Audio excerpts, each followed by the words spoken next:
as much as I do a lot of talking on these things and I try to give you guys as much information, the reason why I consistently do that is because I want the concepts to be taught to you guys. So that way it's not so much like, hey, you got to do A, B, C, and D. Here's the tutorial of the protocol. It's more, I believe if you have the philosophical and the academic information around thought processes, that the concepts become so much more universal. So even though today we're going to target this conversation, continuing last week's conversation with Chris's client around the young lady with the knee thing, I would urge you, think more about the concepts and where it applies. Even what you just said, Chris, right a moment ago, that you were doing some high intensity asymmetrics in a mid-range position. There is an amazing reason for that, several reasons, and probably a bunch of reasons that we don't even actually know, but there are some basic things that we can talk about with what we're going to talk about with the knee problems, and also just understanding the strength curves. That's really great. And I got to be honest. I mean, I am constantly trying to learn more. I've been reaching out to Jacques, and I'm trying to touch base with him because I'm seeing a lot more information on this Moxy technology, oxygen saturation. I'm trying to learn more about that because there seems to be some really interesting things with people being able to maintain high amounts of force output in positions, but you're seeing this cascading effect of changing which muscles are involved to pull you into that position, which really adds a whole new element into the equation of when you say we're talking about moment arms and muscular participation. So I'm trying to learn more about this stuff. And as we learn more, I'm excited to share it with you because I think it will all just help to revolutionize the kind of stuff that we're doing when we're helping someone with a problem get all the way back to exercise. So as a very tiny recap, I would consistently say, if you did not watch last week's recording, that because of the nature that we have from a business end, some clients might see you as a fixer over a trainer. And this can be a problem because fixers are people that button people up and they go, I'm good, thanks so much, and they leave. Trainers are much more notoriously known for progression, unless you're one of those Beachbody Blitz people. But I don't think we got those people here, right? If you're a trainer, you're talking about doing things smarter, people see you that there's a progression. And most people from an academic world understand that things, especially in the body, don't happen overnight. So all of this is in the vein of being trainer, big capital T, and then kind of thinking about fixing problems in the background, but bringing it all back to exercise.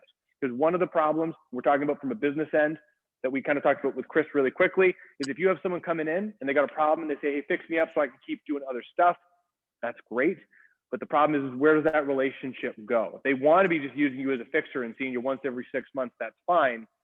But where does that fit into your model, and how do you want to build things out from there? Do you want people coming once a week or not? And we can talk about consulting relationships from there. Okay. So to start the whole thing off, we're going to take that idea of the Goldilocks zone and we're going to expand it just to try to give a bit more context. Because last week we talked about that for most of our clients, that there is this kind of operating window that I like to call the Goldilocks zone. And outside of the Goldilocks zone is when we start getting to damage. And if you have your client and they're not doing a lot of stuff, they're inactive, they're not participating on a high level, this is where, at any level rather, this is where they start atrophying. And in my opinion, all exercise-induced damage, anyone who does a repetitive activity and it's a closed skill and they hurt themselves, there's an injury, they have reached the top end of the Goldilocks zone. They have done too much. So this idea of tissue tolerance or material tolerance is important, especially when we're talking about a client like Chris's client. Sorry, Chris, she had a knee thing. Does she have any diagnosis? Like, does she have any, does she have any diagnostic imaging? Has she had any actual tears? Not recently, no. This is now also, hang on, let me get a file right here. This is Sure, also on the same knee, oh, by the way, that had a torn ACL, which like 5 years later she had repaired. Yeah. And an ankle issue going back to when she was in college doing cheerleading and high school and cheerleading. Can you imagine her as a cheerleader? I didn't think I can't picture her as a cheerleader. But not since this knee thing hurts. Yeah, no images. But when I did talk to her the other day, she says it's starting to get better. So when she sneezes, it doesn't hurt. That's great. Great. So this is the thing that I think this will be review for some of you, and then for others, it may not be, right? There's a couple of things we've talked about as far as how the body orchestrates its movement. There's this thing called the link node hub modeling that is a great representation for systematicity and understanding that when we move and we orchestrate movement, you guys have probably heard me talk about this a couple times, and it is never just one machine part relying on another machine part. It is a whole homonymous conglomerate of machine parts operating together. And these machine parts are operated based off of what environments are available. So if you practice a skill of throwing a ball over and over and over again, of course, given the right technique and the right repetition, right, perfect practice makes perfect, you will theoretically get better at that skill. Now, if we take another element like a small tear in one of the tissues on the medial aspect of the elbow, right, by the medial condyle, pardon me, turning into medial condylitis, sure. You take that one piece of structural material, and all of a sudden that exact same skill now has to start learning how to achieve the same outcome with different options. It might not be a massive amount of options, and we know this, right? If you've heard the idea of the muscular compensation conversation, this makes perfect sense. I don't have this available, right? I don't have one tissue available, therefore I'm going to rely on these other four. And those other four are how you start seeing changes in joint position and potentially over time, joint damage, joint wear, tendinitis, and things like that. The thing that's important to recognize with that, so I'm trying doing two things at once, is if I've got this link node hub model and our body has learned how to orchestrate this new pattern around an ACL tear, or an ACL tear that's been reconstructed, or a knee replacement, whatever it may be, even though those things are fixed and the materials are better, those are really massive structural changes. I just had a conversation with a client yesterday, and she's told that she needs a subtalar joint fusion. And she was asking my opinion. And I said, well, first of all, not the right guy to ask about this. But the conversation I'd have with your surgeon is what would be better, to have machine parts that are less optimal without surgical intervention, or the surgical intervention? Because soon as there's damage and or there's modification to tissue by any degree, your body starts reorchestrating the pattern. It starts rechanging. Okay, I have this thing that I need to do called walking. How can I get rid of the tissues that are influencing the damaged areas like the ACL tear? And how can I optimize other muscles? You guys know this idea from the idea of muscular compensation. Now let's take that idea of muscular compensation and attach it to some of the motor learning stuff that we've touched on through just understanding a little bit about potentiation, right? We have this idea, simple nervous system conversation of fight or flight, right? Almost every client, regardless of whom you talk to, they understand if you talk about fight or flight, what it is, they got an idea. And in most cases, most people think about like, hey, if you're at a bar and someone challenges you, are you going to fight or are you going to run away? Sure, as long as I got that visual, that works well. If you take that same idea, the idea of fight or flight does apply to every single organ within our body to some extent. Because ultimately, our body, I believe, our body's prime directive is survival.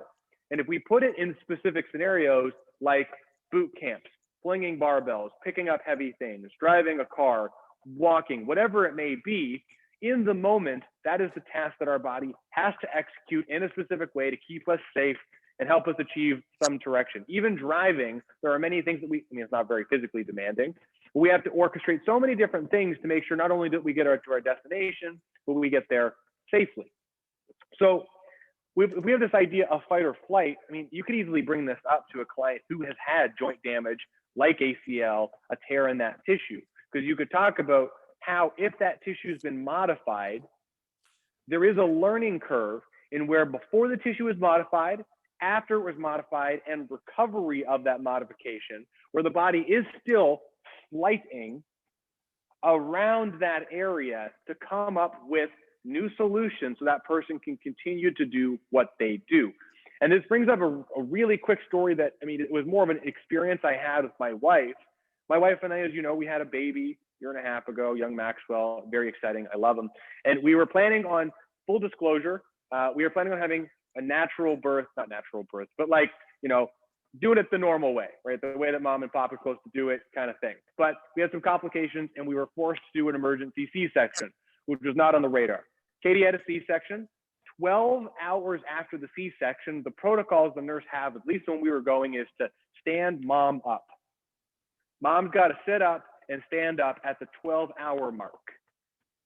Now, C-section interrupts massive amount of tissue in the abdominal area, right? If we understand, if you guys have heard from RTS, the hydraulic amplifier mechanism, if you think about the whole midsection being this tube of tension that keeps stability, holds our organs in, but provides stability around the spine, my wife was missing a good 25% of that operation from the very front. Required to help her stand and be a biped. That cut, gone. 12 hours, they made her stand up. So her body had the ability, even though it was painful, to reorchestrate tension in the moment to help her stand up and get to that standing position. Just really amazing that the body can do that. The problem, an interesting dilemma that pops up with anything like that, not C-section extensively, but any injury or trauma, is that if you remove that tissue, we start getting into the, well, was this a good thing or a bad thing? Does it matter? It's hard to say, but it depends maybe more long-term. But what I talked about with my wife is that was an acute adaptation. Standing up, right? No anatomical changes, right? Her body made a quick switch to functionally change which tissues we're using to help her achieve her goal, which at the moment her body said stand, which absolutely falls into if I can't stand up, I can't move around, and we got big problems with the prime directive here. Now look forward a few weeks, couple days, this acute adaptation becomes a chronic adaptation. So that means that not only from the muscle end, but how the nervous system connects to things, the actual communication pathways through the nervous system, the extended nervous system to those muscles start to become hardwired as options. And the body starts to rely on those options as go-to skills. If for a 6-week period of time you have all that trauma, your body is going to start using the things that it has available and not use the stuff that it's great at. So this is, a lot of us know this because this bridges right into this whole muscular compensation strategy and building up force production. The reason why I bring this up is this brings up the juggling of Goldilocks zones, so to speak. Because when we're just doing, Chris, you doing a high force production contraction is fantastic, because the idea is that when we were talking last week, that our mission at the very beginning, at least my suggestion would be at the first phase of working with a client, is to work to just increase their strength, just increase their force production, and try to get the force production, where applicable and appropriate, to be as close to the same from one side to the other. Make your objective that force production. However, the reason why we have to talk about disturbances and perturbing is that if there are chronic adaptations that Betty Sue, your 34-year-old Betty Sue, has come up with so that way she can use her knee to get around and go to boot camp, we have to call on those. But that's part of the reason why I wanted to just quickly touch on this. I love this idea, because if you understand that force production, it's definitely an adaptation. As we get stronger and we condition ourselves, our body's force production ability goes up. Bodybuilding, strength building, I think it's a great parallel. When you have these compensatory strategies to avoid using problems and use other things, they can become just as powerful as the most powerful powerlifting body building adaptation. And so when we get to what you're talking about, Chris, with Betty Sue, almost said her real name, not going to do that. It has to turn right back into fitness world. And that's why I keep referencing these drop sets and these bodybuilding style approaches in Wednesday's study groups, is because it's teaching the body, by identifying where these weaker links are, and then optimizing the output. So that output, I'm not telling them to be superstar strong, but the output of the exercises and the weaker links at least has to be able to supersede that of the programs that cause disturbances and the going back to the original pattern, the changes in posture and or qualitative strength that you might see. Another variable that we don't have no jurisdiction over, that you brought up, Chris, very quickly, that it's important to recognize, is emotional stress and disease state stress, right? I spoke to a trainer the other day. She's like, and she gave me the typical conversation of, I feel like a therapist a lot of the time because my clients just complain about problems and I try to fix problems. And I made the joke of, well, we're grossly underqualified to be doing that. And we really are. But the one mechanical thing is that if you have someone who's in an emotionally distressed state, highly anxious, those emotional states, if you look at if you go to a pain clinic and you see the pain cycle, those emotion states definitely have an influence over the mechanical body at times. And in some cases, you can measure this. Like, you can measure it. There's a story that Peter, my late mentor, he was the RTS dude in Toronto for a long time. He told me this one story when he was doing MAT, is that he was working with this gentleman, and they were the 55-minute session. He was 50 minutes in. They made some amazing changes. The client felt super strong, and he's on the table. He's having a great time, and his wife comes around the corner and goes, "Steve, how much longer are you going to be? We're going to be late." And he was on the table, and he got like, "I'll be just a couple minutes." And right after that, everything that Peter had worked on from an output perspective, we just went back to being low quality, low quality, low quality. Now, on the disturbance continuum, right, this is not something that we can quantify and or have a conversation about in a reproducible way. Because if you're thinking, okay, well, my client gets emotionally stressed, we're going to see low quality strength, using that as a disturbance perturbing method, although you may have some rationale there, bad idea, don't do that. However, if you can start seeing trends, right, like talking about Chris's client as an example, right, Chris regarded, I can't remember if you did this publicly or not, that his client had some medical complications a few months prior, whatever they may be. But let's a practical example I can call on without making up data about Chris is I have a client who has psoriasis that's intermittent. And what's very interesting is that when the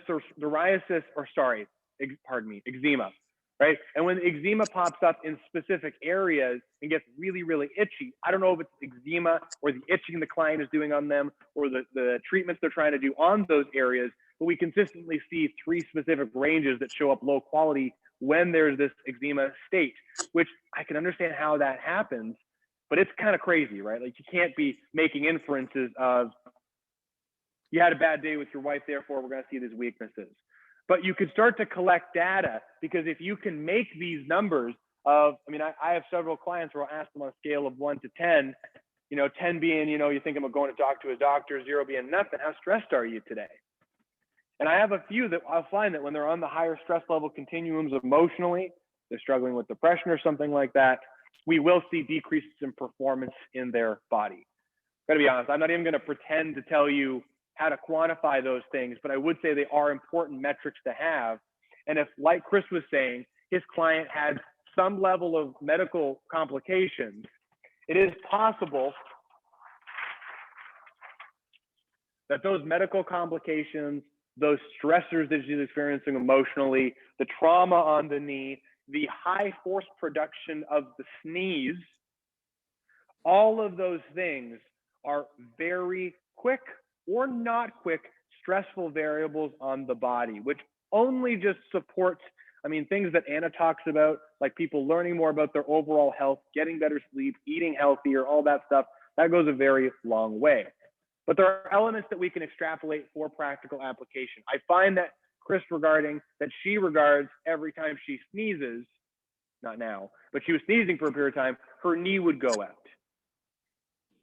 So how interesting would it be to see, if you can get her to sneeze in front of you or have her sneeze or observe her when she sneezes, because how do people sneeze differently? She sneezes and she moves her neck, she sneezes and it moves her whole body, she sneezes and she tries to hold it in. All of those things, mechanically speaking, are different joint motions, different contraction scenarios, even if they're reflexive monosynaptic style contractions, you can still observe those and try to recreate those from a stress method, from a perturbing method, So I'm sure for some that was review, and for some, maybe not, new things. The whole idea that I want you to try to, is that there are programs that offer specific protocol-based stress mechanisms, like stretch in a specific sequence, put a specific nutritional thing in someone's hand, lots of different protocols like that. I would say that I understand how those methodologies are trying to approach it. I would argue that they are inefficient because, as we all know, everybody is completely different. And the methods that will cause a disturbance on someone's patterns and modify them to potentially revert back to a chronic compensatory state that causes problems in other areas, totally different. With little Betty here, I mean, we saw that low quality hip flexion in a couple of positions, hip extension, dorsiflexion, plantar flexion, and knee extension were all lower quality. And she regards that when these things are strong, she feels better. When she's hopping, going up and down stairs, or sitting or sneezing, we have problems. So I want to ask you one question, Chris, before we start talking about practical stuff. But before I jump away from that, does anyone have any questions about that last little bit there? The skinny of it, collect as much data on your clients as you can. And when they say things like, I had a bad day and my back's sore, don't prod hard, but try to find out, hey, why was your day bad? What did you do? I had to shovel a lot. Write those things down, because over time, this can really snowball into an incredible series of metrics for you for customized data. Chris, before we jump into more practical stuff and breaking this down, because I want to talk about positions, modes of contractions, and then exercise machine or exercise options. You said that you tried this with another, we're going to extrapolate from some of the data of your other clients. You did some mid-range stuff and you found the mid-range was more effective. Could you explain how you found it more effective? Yeah, when was it? Wednesday, I tried it with another guy. Just the high level isometrics. Is that what you're talking about? Yeah. Yeah, I tried it with another guy, got a bulky knee, and the whole goal is let's get that output similar. We tried that leg extension on the leg machine at, when he's down at the bottom of it. And then he's like, yeah, I got nothing. As far as then moving that weight as an output wise. Came back, tried it in the mid-range, came back, moved it, no problem. And he looked at me and was doing it to the music that we had going on in the background. That's actually awesome. Now, did you, from there, after going to the mid-range position, did you try to go back to the other positions? No. So his homework this week is, while he's in the gym, is to do that all at mid-length, because we have been doing it the past few weeks down at the bottom. And we've been with the results. So his homework this week when he goes to the gym is try it at the mid-length. And then when I see you again on Wednesday, we're repeating this exercise, this experiment again. Awesome. So that's a fantastic place to start. So you're on the leg extension machine for this? Yeah. Cool. Yep. Okay. And because he is big, strong army guy, it's all unilateral stuff. Good. So now when you're talking about comparisons for the unilateral stuff in the mid-range position, are you just using can he move the machine as a metric? We're using it as on his right leg when he does, and we're only lifting it a little bit based on what our end goal is. We only need to move it a little bit. His right leg, he can do 185 pounds without a problem. His left leg, 140 is kind of I can do it, Chris, but it is a 4.5 out of 5 on Charlie's pec scale. So our goal now is, hey, let's get that left, because that's the one we really need to be outputting even more than the right, almost, for his goal. Okay, cool. So without even talking about disturbances and bringing it back to your practical application with the client, if you have, I mean, this is already, Chris, you guys have a pretty advanced thought process there, and I love it. It's okay, we've got these 3 different positions, right? A more lengthened position, a mid position, and then the shortened or extended, fully extended position based off of the exercise. Starting off by trying, if you find, okay, client has low quality hip flexion, for anyone that's here, using a leg extension machine or something like that. And I would suggest trying to play with the dynamometers. We will bring those out next Friday and start playing around with that a little bit. Very powerful thing you can do to see where the differences are. The magic of a mid-range position is it is extremely safe to start trying to improve someone's quality of output. Because we know, I mean, when we go to the extreme of a joint position, there is, this is probably one of the few cases where this actually happens, there is reflex mediated stiffness that happens to protect the joint from going too far. So if you have someone who is weaker, has a little bit of problem, and you get all the way to terminal knee extension, and they got a no ACL, some arthritis, or some of that crunchy stuff in there, it is possible that you might get some different information in the knee and different experience and decreased force production temporarily.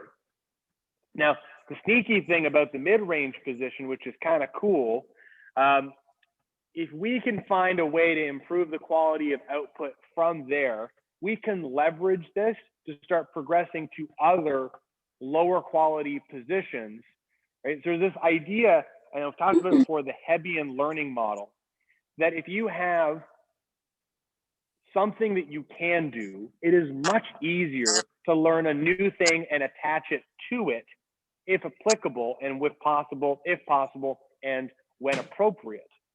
So, I'm gonna do something here. There we go, cool. So it's a very practical thing that you can do. Because if you are anyone who wants to do this, I find this to be a very easy way to start resistance exercising and progressing the strategy. If you have someone and you know they can go to a mid-range position and they're good, and they do the mid-range position, they're good. Giving them homework, absolutely brilliant. Have them work on that. The nice thing about eccentric contractions is we know that most people in a healthy scenario can tolerate more force eccentrically than they can concentrically. And eccentrically, if not going to failure, is much less energetically demanding. So if we have the strength curve of mid positions are really strong, lengthened positions are less strong, and shortened positions are less strong, well, why don't we, instead of just working on that mode concentrically or isometrically, like how much force they can produce this way, we can also start working on transferring it the other way. So taking that same individual, putting a little bit more resistance than the 140 or whatever the metric is that you're using, go up with the 2 legs, mid-range position, remove the other, go up with the 2 legs to the mid-range position, remove the 1 leg and see, can they eccentrically, isometrically hold it, and then have them practice controlling this all the way down to the lengthened position. Very different experience, but it creates a really cool progression because session 1, theoretically, hey, can you just bring this up and can you just hold it there? Great. The eccentric, unless you spend an absorbent amount of time going slower, is not going to be super well trained in this scenario. So if you want to stay on the same force production side of things and work on getting the lengthened position stronger, we can leverage this a couple ways. 1, 2 up, hold it still with a little bit more resistance. Isometrically, you can just have them try to stay there, catch it with their other leg, come back down, up, and then alternate.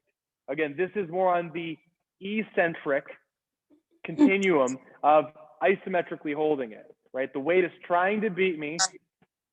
And this is it's a very different experience than when you're like on an isofit or have a lot of weight and you're shoving and pushing it, right? You have the concentric, isometric, eccentric. From there, you can either take this 2 ways. You can either have them isometrically hold it until they achieve some fatigue and they're trying to control the fatigue, or the less stressful is, can you hold this and control this down from the mid-range position? This already starts to create new progression models because you can now, right, I think you said 180 and 140, right? So for example, this leg can do 180 pounds and this leg can only do 140, it would be a very interesting experiment as a next step to put 180 on, 2 legs up, and see, can the right leg hold it still when put into that position? Yay or nay? From there, can it control the eccentric down? Right? All this is trying to do is create a very soft, sneaky strategy. I don't want to say sneaky, but a very soft strategy of seeing, can the body actually do it in one of the modes of contraction? Because in most cases, when we're using a muscle test or just or like a dynamometer push, even if that's a much better metric, pushing isometrically, in most cases, if we're shoving into something, it's very much about just that one position. So if you identify that the lengthened position here is lower quality through the hand test dynamometer, but the mid position's much better, we can leverage that mid position and work them to the next weaker position. And then from there, you can kind of do the same thing to the short. The short just starts to get into a slightly more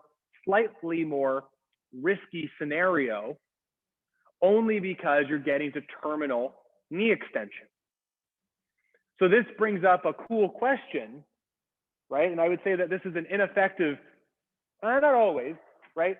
If you're trying to work on the shortened end of the knee extensors for this client, Chris, when you get there, is it getting to the knee extension shortened end range position, right? Is it the joint position that's important? Or is it the muscle position that's important? Do you want this? And these are cool questions to ask when you have biarticulate muscles, is if you want to increase someone's force production in the crummiest position, what's more important, the joint position or the length of the tissue that you're trying to operate? Now, theoretically, in a healthy scenario, both are going to be great. But here are practical examples, right? So in a normative, healthy person, we want to have output control of terminal knee extension, the full joint range of motion, right? Full range of motion and the output. So very simply, we can actually do the exact same thing, go to terminal knee extension with a lighter resistance than they can do with 2 legs, remove the 1 leg and lower it down. As a simpler progression model than just doing this, this is a hard one to visualize. If we think about my legs being against this pad, right, 50% and 50% theoretically, which is a whole other conversation of if people actually do that. If you hold this here, instead of going 100 and 0, what I could do is make my right leg lighter on the pad. So take some of your leg off the pad. So now there's a transfer, right? It's now instead of, this is hard to do backwards, right? If this one's on the pad, right? Keep this on the pad and remove this one a little, but keep touching it. So it's still touching it. So now it becomes more of a 70-30 kind of exchange. And then do the exact same lowering. Talk about motor learning, because that's a very different scenario when this leg's doing most of the work. This one's doing a lot less, but you're controlling it. With that. So that's very much getting to the terminal knee extension side of things. Now, the client that we're doing the case study on with Chris has some ACL knee problems. Maybe not right now, but has had ACL knee problems in the past. So if someone has a bit of structural issues in the knee joint system that's perturbing information, and maybe they don't like the experience and sensation of going to terminal knee extension, but you want to try to optimize the tissues in those fully shortened and or lower quality force production positions, the shortened end of the strength curve, how could I work on those muscles without going to that knee extended position? Fortunately for us, these biarticulate muscles cross 2 joint systems. So what I can do to do the exact same thing, right? Going all the way up into extension, removing one and controlling it down. Instead of going to that terminal end, I can actually try to hip flex myself so that I'm actually shortening some of these quad tissues from the hip side of things, and then try to go to terminal knee extension from here. What's going to happen because of active insufficiency and passive insufficiency on both ends, force production, that even though I can do 200 and something pounds on this 35 pounds, I can't extend my knee. This is as much as I can go. And if I lean back, I get that extra range. But from this hip flex position, I've already shortened the muscle from this end and I can't go any further. Some of you have probably seen this before because this is a very unique experience on these muscles. And I would argue in most cases, from a high performance bodybuilding power production scenario, not a fantastic exercise. But from an increasing force production and staying away from end joint range positions, how sneaky is it that I get to shorten everything from this end and then go to the end range of the muscle, increase the force output, hold on to the handles, and do the same eccentric thing that I was talking about with Chris without ever visiting the end range position and relying on the damaged materials. I think that's super cool. Because although this might not be the long-term perfect strategy, amazing bridging point to start increasing force production around that area. Which leads into the next thing that we're going to do in a second. But does anyone have any questions about that or thoughts? That's baloney, Brandon. Right, the whole idea is this is the idea, is we want to get as close to symmetry as both sides as possible, causing the least amount of stress possible, respecting their states, and then go from there. Chris, what do you think? And I see your hands going. I'm trying to piece it all together. So it's thought process, philosophy. Tell me about it. It's more of a other option, a safer option of doing the isometrics on their own, or be in a more controlled environment where we could have more objective feedback as far as finding force production than saying, all right, you're here, I'm going to be here, and now let's start lightly push, and now let's start really ramping up these isometrics into my hand, where here it's, I don't want to say it's not better, it's not worse, it's a different option and potentially a more safer option to start with, and then tiptoe all the way down to where we start doing more manual isometric stuff. Sorry, yeah? So are you thinking about where to frame this with the current isometric stuff that you're doing? Is that how you mean this? Yeah, like maybe this is just, you know what, these isometric things are just not a thing today. Let's go do it over here. You know, like option A or option B, as opposed to like, nope, this is the only way this works. Let's do it this way. Yeah, well, it's definitely not the last thing, right? Like, it's not like there's a protocol and it's like, you got to do this and you got to do this. What I'm more or less suggesting with this is that I think your isometric starting point is a fantastic starting point, because you're using isometrics, you're using your hands, you're collecting data on these different positions with the client. How is your force production in the mid-range position? And then I think a very logical step from there is, instead of just hanging out at the mid-range position, try to assess some data in the lengthened positions and the shortened positions. Because if we think about that strength curve, I mean, you guys already know the strength curve, and we're talking about lower force production, lengthened position, great position, force production in the mid position, less stress in the joint, so to speak, so you're not in end range positions, shorten things drop off. As we're starting to progress this tissue, before we get into overly dynamic scenarios, like getting them back to sports or the military or whatever it may be, in a controlled scenario, like a leg extension machine or a table, making sure their force production in all three positions of a muscle, or all modes, if you will, as close to symmetrical as possible. So I wouldn't say, and pardon me if I did say this, I wouldn't say this is a better and or a starting point. It's more of, I would say I'm thinking of this as a progression thought process to help you get the next steps, right? Because what we can do, and I don't have it set up right now, and I won't waste you guys 5 minutes time to do it, is that I've got all of our bits and bobs and carabiners hooked up on this machine and a few others. So it's easier to hook up a dynamometer or the crane scale that I like to use hooked up in this machine. And if you're looking for metrics, either using your handheld dynamometer in the machine, we can assess those three positions, the lengthened position, like relatively lengthened position here, mid-range position, and then shortened position of this exercise specific motion. From there, that idea of controlling it down to a weaker mode is more of a soft strategy to prepare that individual for a position that they might not be comfortable doing, or the force production is really low. In most cases, if you're seeing a mid-range position where there's that 10% difference, in the shortened and lengthened position, not always, you'll probably see a much larger difference, because those areas are where there's less contractile ability relative to the other side. Does that help a little? Yes, it did. Cool. All of this conversation today and last week is bridging this into a personal training session, though. Like, that's what I would say is, like, how do you build this up so it feels like, smells like, tastes like exercise to them, and not just the soft corrective exercise stuff, the isometrics, because those are brilliant. I don't want to say just isometrics, but if you're sitting in there and you're doing just hand stuff, it's a very rewarding experience when they can start doing it themselves and getting them into the machine and doing more dynamic excursions. And so that's where I have a tendency to try and see how can I leverage this thing as much as I can to help with that progression and not tire things out. And that last part with the chest position was really all about knee stress.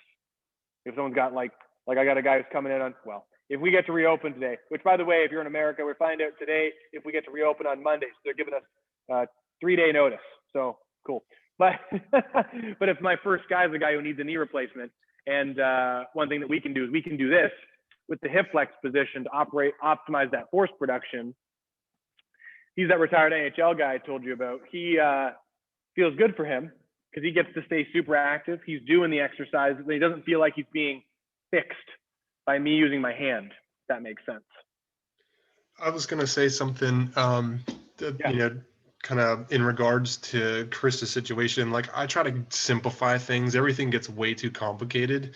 So I try to think of force and direction, and it can be on the table, it can be on a machine, it can be a band, a cable, and just kind of keep it simple like that, because if you're increasing force, then you're winning. But I know it gets hard selling people. Some people don't like the table. Some people don't like isometrics. So it's like just figuring winning that battle, but keep it simple and just what's your joint, you know, what's the force, which direction is it going? Yeah, thank you, Ryan. I will say that I think part of my job with this is to give you all the complicated stuff. And I don't mean to, I want to give you everything I can. You guys have the options. But like, I mean, just like Ryan said, I think I've said this before. I mean, Ryan, you're 100% correct. I mean, ultimately, all of this is just understanding more elements so you can help them progress. And I'll tell you, when I talk to a client, I mean, as I've regarded before, and when we talk about the business meeting stuff, I am not talking about any of this stuff. Like the conversation, right? Thinking science, speaking client, it really comes down to, hey, do you feel the difference from one side to the other? Yeah, this side felt weirder to me in this position than that one. Okay. Are you okay if I collect some data? I got this weird machine here. I just want to see if there's different numbers. Yeah, of course. Interesting. So you said this side feels different? Yeah. Well, this one's actually 10 lbf weaker than the other side. So there's a different number there. Are you okay if we try an exercise to try and progress this? And then I just pick one of these strategies, an isometric, a dynamic exercise, an eccentric, and I try to be as efficient as I can to increase force production. The tough part is, just like Ryan said, it depends on the individual, right? Because I have some clients who, they like being on the table. And so I create basically a personal training session with them on the table every time because they just like how that stuff feels. While others do not like the idea of an isometric. And if we get something where they're doing an isometric for 60 seconds, they're going to blow a gasket, even if it's not their, even if it's a really efficient option for them. So if I can do something like that in that machine, it goes a real long way. So yeah, please let me know. I mean, if I'm going down these roads and they sound complicated, let me know, and I want to make it simpler as I possibly can. But it's all about progression. And that's what we were saying last week, is that all of this needs to fit into a plan of some sort. Because if you can say, phase one plan, we are going to work on increasing force production overall to be the same on both sides and in every position that we can achieve before we start growing muscles and start adapting, right? Phase one, force production, relatively symmetrical, everywhere. That idea makes a lot of sense to the client because you can easily start talking about, well, if I'm going to do abduction here and abduction here, it makes sense to them that they want to maintain that force production. It would be great for them, pardon me, to have ownership in every position they can experience. And then once you get through there, talking about building up the endurance of those positions, and that bridges into resistance training, which Taylor here does a fantastic job of talking to his clients about, of bridging that gap from the from the force production to endurance to using resistance exercise as an amazing vehicle for that.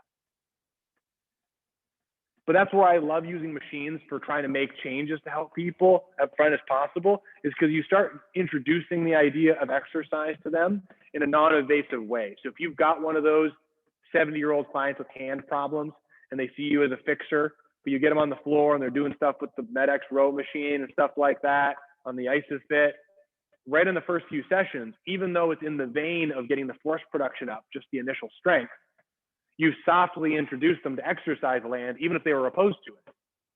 And then when you talk about using the machines more to increase force production, they've already been in the environment. They've already experienced it.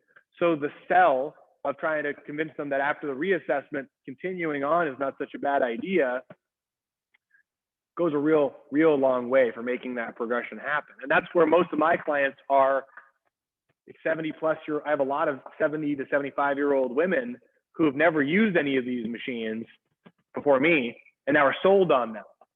But if someone said you should hire a personal trainer before, that would have never have happened. So does that help a bit, Chris, with the framing? Cool. All right. So this kind of brings up a different element within this conversation. And I had somebody, I think it was you guys, Michelle. Do I ever have a client where I'm doing kind of like half table work, half personal training stuff, right? If someone comes in and they got a problem, is it ever trying to work on one thing and then doing exercise on the side and like half of the session? And I gave you guys an answer. It's very true, is that if I've got a client who's got a low threshold, low endurance level, especially in a specific joint area, and we've got some time to fill, I will sneak in other resistance exercises, but they're all in the vein of the thing that we're working on. So in Chris's client case study scenario, the knee. So this is where, like for a client with a knee problem, I absolutely love doing hip dominant stuff where applicable. Because this multi-hip machine and other machines like this, if you have access to it and you can do this, I mean, Ryan, I've seen you doing stuff like this, like on an ISOFIT. You could even do this with no machine, really. What I like the multi-hip machine where possible is that you get to focus on the adaptations of the two joint muscle side of things, right? Because if I can increase force production of rectus femoris, up high, which as you guys know, right, crosses from my coxofemoral joint down to my knee.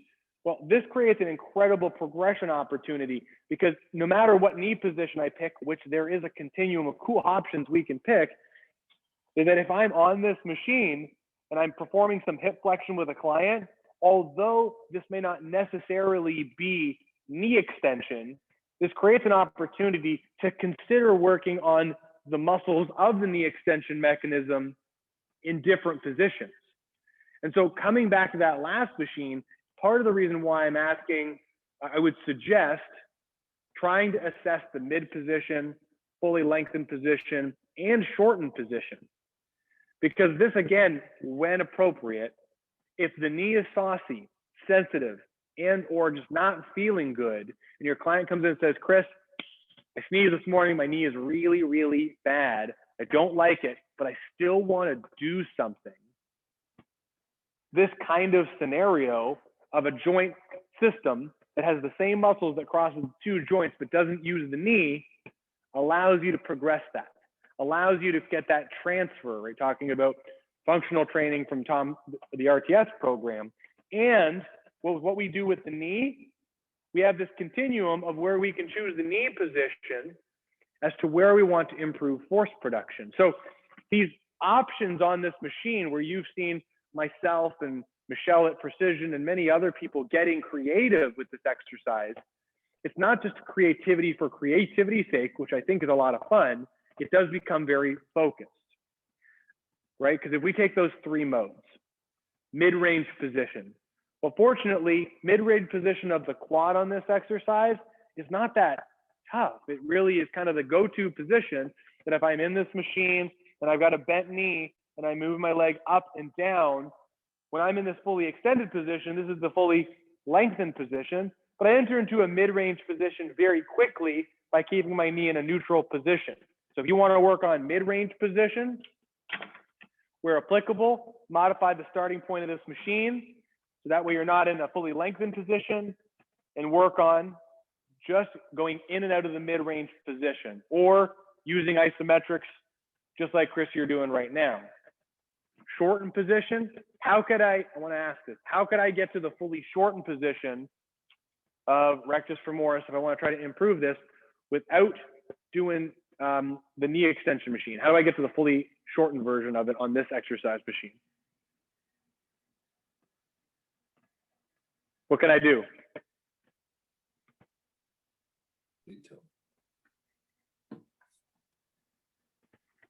You could straighten the knee a little bit, maybe not all the Excellent. way.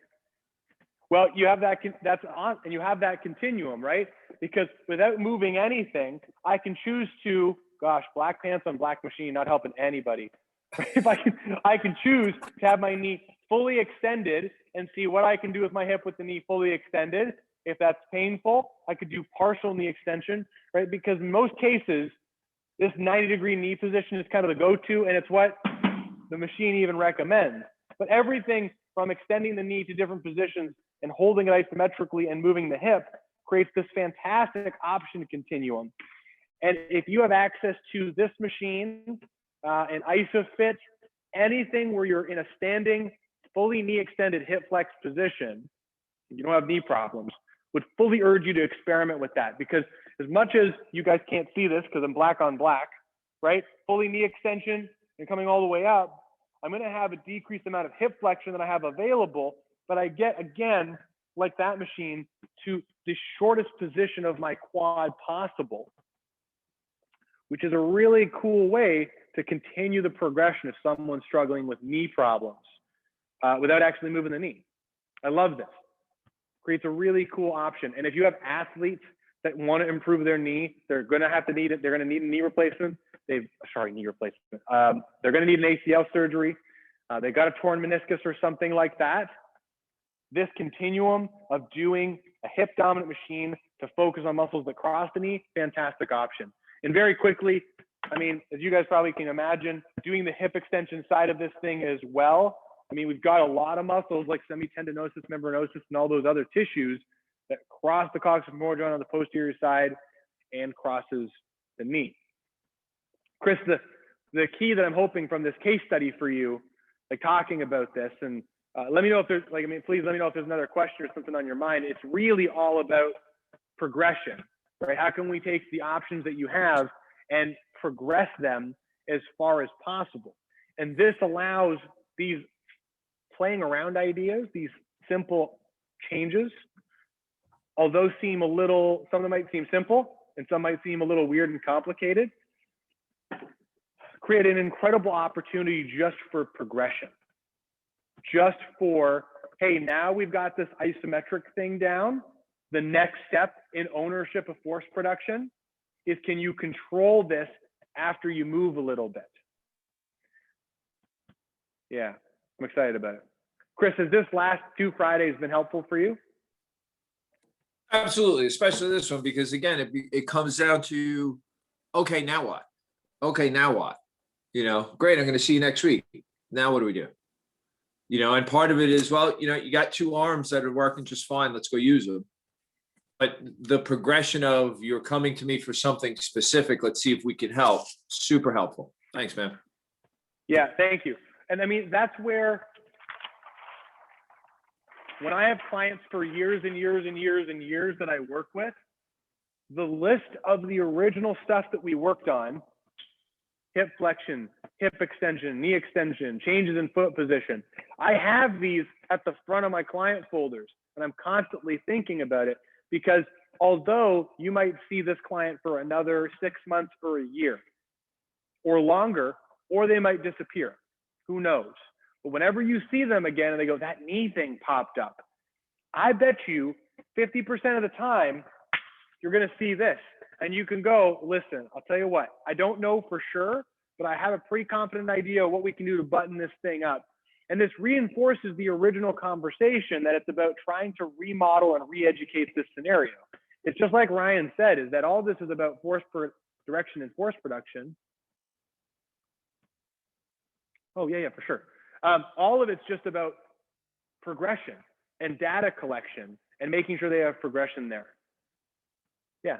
Sorry, I think you can see, yeah. Chris also said, check Kegel with your female clients. So that's starting to get into other link node hub models of things that influence the hip. And I promise you, not only Kegels, we'll talk about some other things because there's some really cool stuff. I mean, even when you start adding respiratory mechanics, if someone's got any connection to that. I mean, talk about sneezing, right? And then have them hold that and then hold this stuff, see if there's any difference because there seems to be some connection with that there. But all of that is really cool options. All right, everybody. So I'm going to button this up for today. What I want to, so next Friday we might be open. I want to do more case studies. So what I'm hoping to do is one of two things, and I'm asking for your help with one half. One, if we're open, I already touched base with Anna, and my plan is, when appropriate, we're going to do a 4-week series where I'm going to talk about assessment data, how to create customized assessment data, preliminary decision making, and then kind of more advanced decision making with her. If it works out with her schedule and we get to reopen and all this nonsense Ontario stuff. The second one I want to ask you is, I love doing these case study conversations like we just did with Chris, right? This is a very tacit level, like not too deep, but good information. So if you have a client who you're struggling with, having interesting communication issues with, technical issues, any case study you have, please email me, send as much information as you can. Don't send their name, but gender, age, right to left differences, all that stuff, super important. Send as many as you can. I'll start going through some of mine because these Friday study groups, once we reach to a certain level, there won't be necessarily tons and tons of new information pieces that I can share with you guys. But I'm hoping, and what I want long-term is for this to turn into a community case study discussion where it's we look at me working on Anna or someone else here or current data, and we can go, okay, I'm seeing this mobility profile of someone. What do you see? What do I see? What are options that we can come up with together? So that way we're all just working on force production and direction together. So please, you got a client struggling, send some data. We'll make up some funny name for them. All right, everyone. Thank you so much. I really appreciate the time. Fingers are crossed that I get to see Newmarket people next week. And yeah, we'll have some fun. Everybody, have a great Thanks, weekend. Brandon. Stay safe. Hi, Oh my thank God. you. Thank you. Thanks, Have Brandon. a good one. Take care, guys.